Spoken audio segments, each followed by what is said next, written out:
नमस्कार, स्वागत है आपका एबीपी गंगा में। मैं अवधेश 10 का दस्तावेज आप देख रहे हैं और बड़ी खबर के साथ बुलेटिन की शुरुआत करते हैं। राजस्थान के उदयपुर से आगे निकल चुका है अतीक अहमद को लेकर चलने वाली पुलिस का काफिला। अब उदयपुर से चित्तौड़गढ़ की तरफ काफिला बढ़ रहा है। पुलिस वैन में मीडिया से अतीक अहमद बोला कि कोर्ट के फैसले का सम्मान करेंगे हमें, लेकिन सजा गलत हुई है। अतीक अहमद ने कहा कि सजा गलत हुई है लेकिन कोर्ट के फैसले का सम्मान है। साबरमती जेल से प्रयागराज लाया जा रहा अतीक अहमद। राजस्थान के बिछीवाड़ा में 3 घंटे रुका था काफिला और पुलिस वैन खराब होने की वजह से इस सफर में देरी हुई है। 3 घंटे बिछीवाड़ा में पुलिस का काफिला रुका रहा क्योंकि जानकारी ये मिल रही थी कि जो प्रिजन वैन थी उसमें एक खराबी आ गई थी एक में, इसी वजह से 3 घंटे तक थाने में रुकना पड़ा। और एक बार फिर से अब उदयपुर से चित्तौड़गढ़ की तरफ पुलिस की टीम निकल चुकी है। सुरक्षा को लेकर क्या आप संतुष्ट हैं? किस तरह से ले जाएंगे, क्या कहेंगे इस पे? हम संतुष्ट हैं आप लोग की मेहनत देख के। आप लोग अपना कर्तव्य इतने अच्छे से निभा रहे हो। नहीं, इतने सारे मामले आपके सामने आ रहे हैं, क्या उसके बारे में कहना है? आपकी सफाई क्या है? अब ये सब समय की बात है, कोर्ट से फैसला होगा, कोर्ट का जो फैसला है मानेंगे, लेकिन जो उसको सजा हुई है वो अपराध में जो हुई है वो सजा गलत सजा। लेकिन आपके परिवार के लोगों को भी आप क्या उसको चैलेंज कर रहे हैं आगे? क्या आप उसे चैलेंज करेंगे आगे? अतीक क्या चैलेंज करेंगे? अरे मोबाइल नीचे रखना। और बड़ी खबर प्रयागराज से है। माफिया अतीक के भाई अशरफ को डर सता रहा है। अशरफ के वकील ने सीजेएम कोर्ट में अर्जी दाखिल की है। बरेली से प्रयागराज लाते वक्त टॉर्चर की आशंका जताई गई है।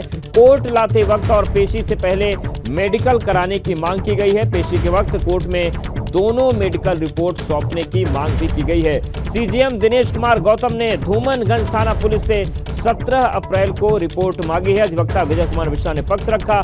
उमेश पाल हत्याकांड के विवेचक ने सीजेएम कोर्ट में एक प्रार्थना पत्र पेश किया था जिसमें अनुरोध किया कि वारंट भी निर्गत किया जाए ताकि अशरफ को कोर्ट के समक्ष रिमांड के लिए पेश किया जा सके। सीजेएम कोर्ट ने सुरक्षा के संबंध में विस्तृत आदेश पारित किए थे और उसी आदेश में यह अतिरिक्त आदेश जोड़ने जाने की मांग की गई है और इसी को लेकर अर्जी दाखिल की गई है। अशरफ की तरफ से अशरफ के वकीलों ने आशंका जताई है कि बरेली से प्रयागराज के सफर के बीच में टॉर्चर किया जा सकता है, इसलिए शुरुआत में भी मेडिकल हो और प्रयागराज पहुंचकर भी मेडिकल करवाया जाए। और बड़ी खबर संभल से भी है, जहां पर कोल्ड स्टोरेज ढहने के मामले में एनजीटी के आदेश से डीएम से पीड़ित परिजनों का मुआवजा देने का आदेश दिया गया है। मृतकों के परिजनों को 20-20 लाख रुपए देने को कहा गया है। घायलों के परिजनों को भी 2-2 लाख रुपए के निर्देश दिए गए हैं। और हादसे में 14 लोगों की मौत हुई थी, 4 लोग घायल हुए थे। एनजीटी ने संभल के जिलाधिकारी को 2 महीने के भीतर पीड़ित परिजनों को मुआवजे का भुगतान सुनिश्चित करने का निर्देश दिया है। एनजीटी ने इस मामले में मीडिया रिपोर्ट के आधार पर स्वतः संज्ञान लेकर सुनवाई की थी। मामले में संबंधित सब डिविजनल मजिस्ट्रेट ने एनजीटी में रिपोर्ट दाखिल की। एनजीटी ने कहा कि मृतकों के परिजन और घायल हुए लोग मुआवजे के हकदार हैं। तो कोल्ड स्टोरेज ढहने के मामले में डीएम से पीड़ित परिजनों को मुआवजा देने के आदेश दिए गए हैं और मृतक के परिजनों को 20-20 लाख रुपए देने का निर्देश दिया गया है। बड़ी खबर लखनऊ से, जहां पर आपातकालीन सेवाओं की सीएम योगी ने समीक्षा की। डायल 112 1090 की समीक्षा के बाद मुख्यमंत्री ने कहा कि और बेहतर करें डायल 112 का रिस्पांस टाइम, जल्द से जल्द सीसीटीवी से लैस हो सभी पुलिस थाने। तो पुलिस सुधार की दिशा में और बेहतर कदम हो, इसको लेकर समीक्षा बैठक भी हुई और मुख्यमंत्री ने कहा है कि जो डायल 112 का रिस्पांस टाइम है उसमें और सुधार किया जाए। साथ ही सभी पुलिस थाने जल्द से जल्द सीसीटीवी से लैस हो जाएं, इसको लेकर भी मुख्यमंत्री ने निर्देश दिया है। तो आपातकालीन सेवाएं जो हैं डायल 112 1090, इसको लेकर मुख्यमंत्री ने समीक्षा बैठक की और उन्होंने कहा कि और बेहतर करें डायल 112 का रिस्पांस टाइम और जल्द से जल्द सभी थानों में सीसीटीवी लगाए जाए ताकि और पारदर्शिता लाई जा सके। तो लखनऊ में आपातकालीन सेवाओं को लेकर मुख्यमंत्री ने समीक्षा बैठक की और इस समीक्षा बैठक के बाद सीएम ने जरूरी दिशा निर्देश दिए हैं। बड़ी खबर लखनऊ से ही है। 3 दिन में आ सकती है सपा की पहली लिस्ट। पहले चरण के उम्मीदवारों की लिस्ट लगभग फाइनल है। सूत्रों के हवाले से बड़ी खबर है। कल शाम 7:30 बजे सपा दफ्तर पर बड़ी बैठक बुलाई गई है। बैठक में अखिलेश यादव, शिवपाल यादव, नरेश उत्तम पटेल मौजूद रहेंगे। शिवपाल यादव और नरेश उत्तम पटेल शामिल रहेंगे। पार्टी विधायकों, पदाधिकारियों को बुलाया गया है। 14 अप्रैल को अखिलेश यादव को मध्य प्रदेश भी जाना है। मध्य प्रदेश के महू जाएंगे, जहां पर डॉक्टर अंबेडकर की जन्मस्थली है। उससे पहले सपा की लिस्ट आ सकती है। कल एक बड़ी बैठक समाजवादी पार्टी की बुलाई गई है, तो 3 दिनों के भीतर इस सभा की पहली लिस्ट आ सकती है। पहले चरण के उम्मीदवारों की लिस्ट लगभग फाइनल है। कल शाम 7:30 बजे सपा दफ्तर में बड़ी बैठक बुलाई गई है और बैठक में अखिलेश, शिवपाल, नरेश उत्तम पटेल मौजूद रहेंगे। शिवपाल यादव और नरेश उत्तम पटेल भी शामिल होंगे। पार्टी विधायकों और पदाधिकारियों को बुलाया गया है। 14 अप्रैल को अखिलेश यादव को मध्य प्रदेश जाना है। उससे पहले समाजवादी पार्टी की लिस्ट आ सकती है।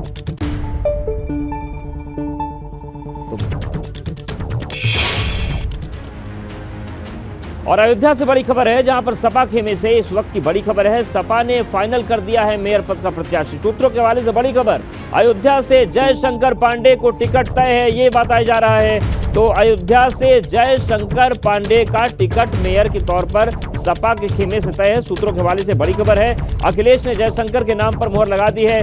वाराणसी से लक्ष्मीकांत मिश्रा का नाम आगे चल रहा है। सपा के पूर्व विधायक रहे जयशंकर पांडे। तो अयोध्या और वाराणसी से जो तस्वीर निकल कर आ रही है, उसमें 2 ब्राह्मण चेहरों के सामने लाने की बात हो रही है। अयोध्या से जयशंकर पांडे और वाराणसी से लक्ष्मीकांत मिश्रा का नाम सामने आ रहा है। तो बसपा ने जहां सहारनपुर में आज मेयर प्रत्याशी घोषित कर दिया, वहीं सपा खेमे से बड़ी खबर है कि सपा ने मेयर पद के प्रत्याशियों के नाम फाइनल कर दिए हैं। और जो अयोध्या से जानकारी मिल रही है उसके मुताबिक जयशंकर पांडे को टिकट तय है और वाराणसी से लक्ष्मीकांत मिश्रा का नाम आगे चल रहा है। जयशंकर पांडे की बात करें तो सपा से पूर्व विधायक रहे हैं, उनको टिकट मिलना तय माना जा रहा है। वहीं वाराणसी से अगर हम मेयर प्रत्याशी की बात करें तो लक्ष्मीकांत मिश्रा का नाम इस रेस में आगे चल रहा है। सूत्रों के हवाले से बड़ी खबर आ रही है सपा के खेमे से, जहां पर मेयर प्रत्याशियों के नाम तय हुए हैं, जिसमें 2 नाम निकलकर सामने आ रहे हैं। अयोध्या से जयशंकर पांडे और वाराणसी से लक्ष्मीकांत मिश्रा।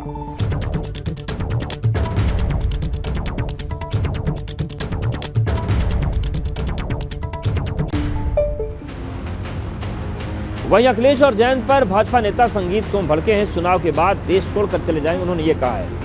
मेरठ में सपा गठबंधन को एक भी सीट नहीं मिलेगी, संगीत सोम ने यह भी कहा है। उन्होंने कहा कि रालोद से एक सीट की पार्टी है, चर्चा जरूरी नहीं है। पार्टी की स्क्रीनिंग कमेटी की बैठक में संगीत सोम पहुंचे थे और उन्होंने आरएलडी और सपा पर जमकर निशाना साधा। इस चुनाव के बाद ये पार्टी छोड़कर, देश छोड़कर चले जाएंगे अखिलेश। ये संगीत सोम ने, यानी कि अखिलेश पर बरसे व्यक्तिगत तौर पर और पार्टी के तौर पर उन्होंने आरएलडी को निशाने पर लिया। उन्होंने कहा कि रालोद सिर्फ एक सीट की पार्टी बची है, उसकी चर्चा ही जरूरी नहीं है। पार्टी की स्क्रीनिंग कमेटी की बैठक में संगीत सोम पहुंचे तो वहां पर ये बातें उन्होंने कही। आपने देखा कि जो राष्ट्रीय लोकदल है कि भाई पश्चिम उत्तर प्रदेश में चुनौती दे सकते हैं समाजवादी पार्टी और राष्ट्रीय लोकदल मिलकर, लेकिन राष्ट्रीय लोकदल का जो राज्य स्तरीय पार्टी का दर्जा है वो तो वापसी हो गया है। अब देखिए, राष्ट्रीय लोकदल एक मेरे ख्याल से एक आध विधानसभा की पार्टी रह गई है, कोई चर्चा करना भी बेकार है। आप मीडिया वाले उनकी चर्चा करते, लोकदल कहीं है नहीं और समाजवादी पार्टी का पश्चिम में कुछ है नहीं। अखिलेश यादव देख लेना आप, इस चुनाव के बाद मुझे लगता है इंडिया छोड़ के भाग जाएंगे। दरअसल मेरठ में भाजपा कोई चूक नहीं करना चाहती है। जिले के 16 नगर निकायों में परचम लहराने के लिए क्षेत्रीय कार्यालय पर मैराथन बैठकें हो रही हैं, जिसमें कुछ नाम फाइनल होने की खबर भी निकलकर सामने आ रही है। निकाय चुनावों को लेकर किस तरीके से बीजेपी तैयारियों में जुटी हुई है और पश्चिम उत्तर प्रदेश में किस तरीके से बीजेपी का प्लान है, यही हम समझ लेते हैं केंद्रीय राज्य मंत्री डॉक्टर संजीव बालियान जी से। संजीव जी, एक चीज देख रहे हैं कि टिकटों की तो बहुत लंबी जो दावेदार है, बहुत लंबी फहरिस्त है। पश्चिम उत्तर प्रदेश की यदि बात करें तो इस बार निकाय चुनाव के नतीजे किस तरीके के नजर आ रहे हैं? देखिए, लंबी फहरिस्त इसलिए है कि भारतीय जनता पार्टी में सब कार्यकर्ताओं का अधिकार है और एक सिस्टम है। हर पार्टी में तो लखनऊ बैठ के होता है, हमारी पार्टी में देखिए पहले तो बिल्कुल मंडल स्तर पर होती है बात, फिर जिला स्तर पर, फिर क्षेत्र स्तर पर, फिर प्रदेश स्तर पर। तो भारतीय जनता पार्टी में कार्यकर्ता बेस्ड पार्टी है, बाकी तो एक घर की पार्टी है, तो उन्हें थोड़ी आसानी रहती है, जिसका मन में दे दिया। यहाँ कार्यकर्ताओं की राय के हिसाब से होता है और रिजल्ट अच्छे रहेंगे, मुझे उम्मीद है। अच्छा, आज मेरठ क्षेत्रीय कार्यालय में स्क्रीनिंग कमेटी की बैठक थी और ये चीज़ है कि भाई नगर निगम पे तो पूरा फोकस है ही, लेकिन जो नगर पंचायतें हैं और नगर पालिकाएं हैं उनके लिए भी सुन रहे हैं कि दावेदार बहुत वो थे और तमाम चीज़ों में देख के ये सेलेक्ट किया गया कि भाई ये 3 नाम भेजे जाने चाहिए। हाँ, दावेदार तो बहुत थे और ऐसा कोई वो भी नहीं, कितने नाम, जितने नाम सबने कहे, सबने सहमति से बाकी तो निर्णय कुछ निर्णय ऐसे हैं जो क्षेत्र में होंगे और कुछ प्रदेश में होंगे। हम सबका काम तो यहाँ से जो कार्यकर्ता चुनाव लड़ना चाहते हैं उनके नाम भेजना है। राष्ट्रीय पार्टी का दर्जा मिलने से उत्साहित आम आदमी पार्टी ने यूपी नगर निकाय चुनाव में ताल ठोक दी है। आम आदमी पार्टी ने पश्चिमी यूपी में जाट और महिला वोटर्स को साधने के लिए मेरठ नगर निगम के लिए समाज सेवी ऋचा सिंह को महापौर पद का प्रत्याशी बनाया है। इनके अलावा पार्टी ने मेरठ नगर निगम के सभी 90 वार्ड में पार्षद प्रत्याशी उतारने का भी ऐलान कर दिया है। तो पश्चिमी उत्तर प्रदेश में अपनी संभावनाओं को आम आदमी पार्टी तलाश रही है और इसी के मद्देनजर जाट कार्ड खेला गया है मेयर प्रत्याशी को लेकर और सभी 90 वार्ड में पार्षद प्रत्याशी उतारने का भी ऐलान किया है। आम आदमी पार्टी ने मेरठ नगर निगम महापौर सीट पर अपने प्रत्याशी की घोषणा कर दी है और यहां जाट कार्ड खेला है। ऋचा सिंह को प्रत्याशी बनाया है। वो यहां पर एनजीओ भी चलाती हैं, समाज सेविका भी हैं। उन्हीं से हम बात कर लेते हैं। मैडम, सबसे पहले बाजी मार ली है, सबसे पहले आपके नाम की घोषणा हुई है मेरठ में और तमाम पार्टियां तो अभी प्रत्याशी चयन की प्रक्रिया में लगी। जी बिल्कुल, मुझे कहने की ज़रूरत ही नहीं है। आपने ही कह दिया बाजी मार दी तो मार दी। अब तो कोई इसमें अतिशयोक्ति की बात ही नहीं रही। अच्छा, तो सबसे पहले टिकट कितना जीत की तरफ कदम? 100% सबसे आगे हम। अब तो इतने आगे निकल गए हैं कि पीछे वाले तो दिख ही नहीं रहे हैं। तो इसलिए उनका तो दिखना अभी मुझे लगता नहीं है। वो जब तक अपनी रणनीति बनाएंगे हम बहुत आगे निकल चुके होंगे। यहाँ पर मेयर पद के लिए ऋचा सिंह जी का नाम, उनका प्रस्ताव सोमेन ढाका जी ने, जो हमारे प्रांतीय अध्यक्ष हैं, और जिला अध्यक्ष जी अंकुश चौधरी जी ने इनके नाम का प्रस्ताव किया है हमारे सामने। मैं ऋचा सिंह जी से कहूँगा कि मजबूती से चुनाव लड़िए और चुनाव जीतिए। वही निकाय चुनाव में मुस्लिम वोटर्स को साधने के लिए पश्चिमी यूपी में बसपा ने बड़ा फैसला लिया है। बसपा ने सहारनपुर नगर निगम चुनाव में पार्टी की तरफ से मेयर पद के लिए ऐलान किया है और इमरान मसूद के चचेरे भाई की पत्नी खदीजा को उम्मीदवार बनाया।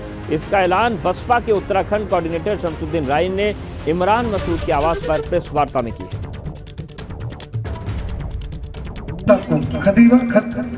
खदीजा मसूद साहब को, इनको बहुजन समाज पार्टी का प्रत्याशी बनाया गया है, जैसा हमारी नेता बहन कुमारी भारती जी ने हमको आदेश दिया है। तो और उम्मीद है कि हमारे जितने भी जिम्मेदार साथी हैं, पार्टी का एक एक कार्यकर्ता, पार्टी का एक एक शुभचिंतक, एक एक वोटर, यहाँ तक प्रेस बंधु, मीडिया बंधु जायज़ बात को लेके हमारी दिखाने का जो काम करेंगे, हमें इनसे भी उम्मीद है और चुनाव आयोग से, यहाँ के प्रशासन से भी उम्मीद है कि चुनाव को निष्पक्ष कराने का काम करेंगे। यूपी में कांग्रेस ने पहली लिस्ट जारी कर दी है। लखनऊ नगर निगम चुनाव के लिए 15 पार्षद पद के प्रत्याशियों की लिस्ट जारी की गई है।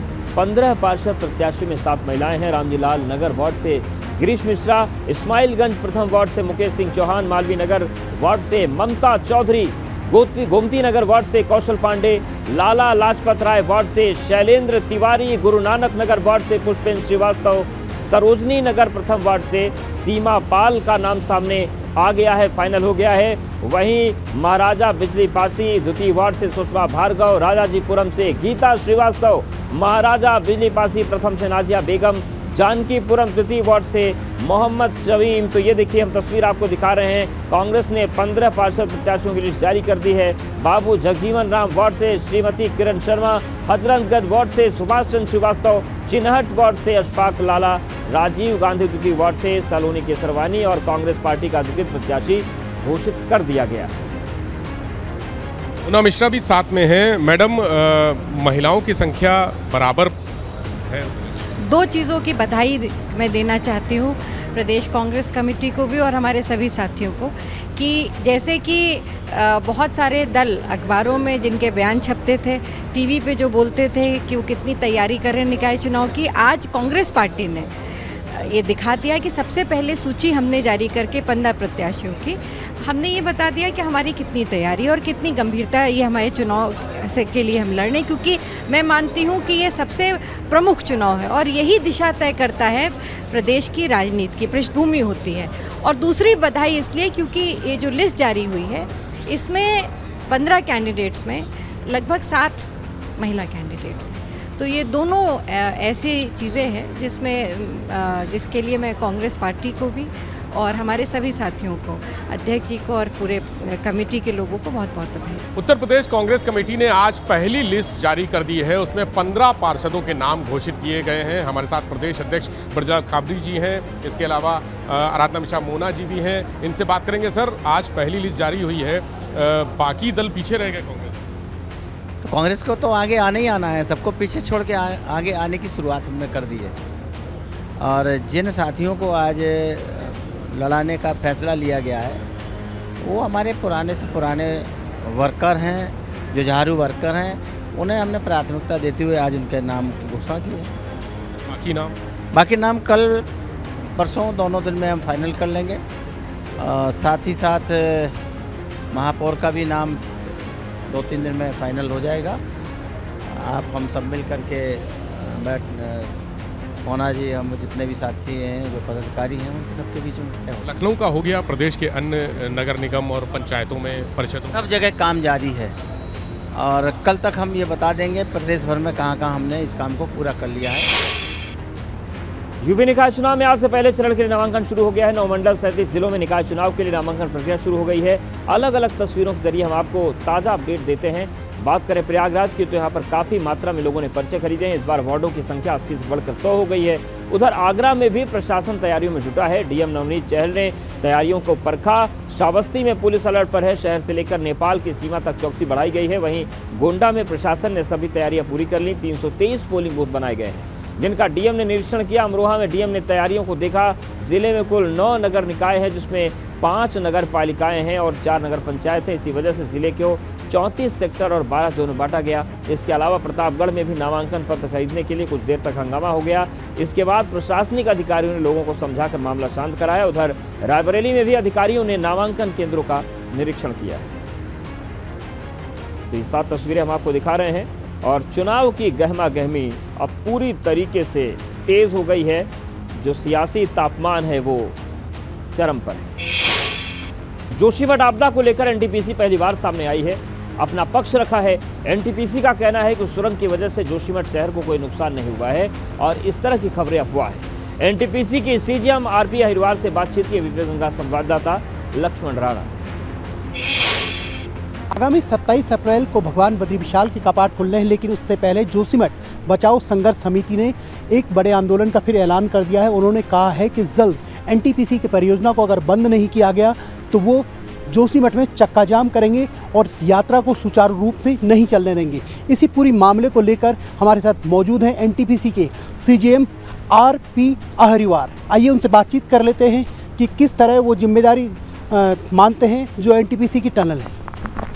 देखिए, अगर हम अपने परियोजना के तथ्यों को आधार मानें और जो बहुत सारी एजेंसी यहाँ की जो जोशीमठ भूदशाओं का जो अध्ययन कर रही हैं, विश्लेषण कर रही हैं, उनसे जो रिपोर्ट्स और जो बातचीत जो आ रही है हम तक, उसको अगर हम आधार मानें तो हम ये कह सकते हैं, जो पहले भी कहते आ रहे हैं, कि एनटीपीसी की परियोजना का जो चल रहे जोशीमठ में जो भूदशाओं की जो समस्या चल रही है उससे कोई संबंध नहीं है और जो भी ये भ्रम फैलाया जाए। देहरादून में शिवसेना कार्यकर्ताओं का प्रदर्शन देखने को मिला है। शिवसेना का कहना है कि क्रिकेट कोच नरेंद्र शाह के ऑडियो मामले ने देवभूमि को शर्मसार कर दिया, इसलिए मामले की जांच होनी चाहिए। शिवसेना कार्यकर्ताओं ने यह भी मांग की है कि क्रिकेट एसोसिएशन ऑफ उत्तराखंड के सभी पदाधिकारियों की जांच हो। क्रिकेट कोच नरेंद्र शाह और महिला खिलाड़ी का एक ऑडियो वायरल हुआ था, जिसके बाद नरेंद्र शाह की गिरफ्तारी हुई है।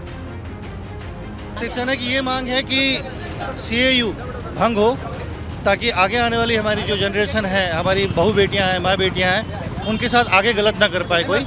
शिवसेना की ये मांग है कि जितने भी दोषी हैं उनको सज़ा मिले, कड़ी सज़ा मिले और आगे आने वाले वक्त टाइम में हमारे उत्तराखंड देवभूमि में ऐसी दोबारा कोई हरकत ना हो पाए। और इस बुलेटिन में फिलहाल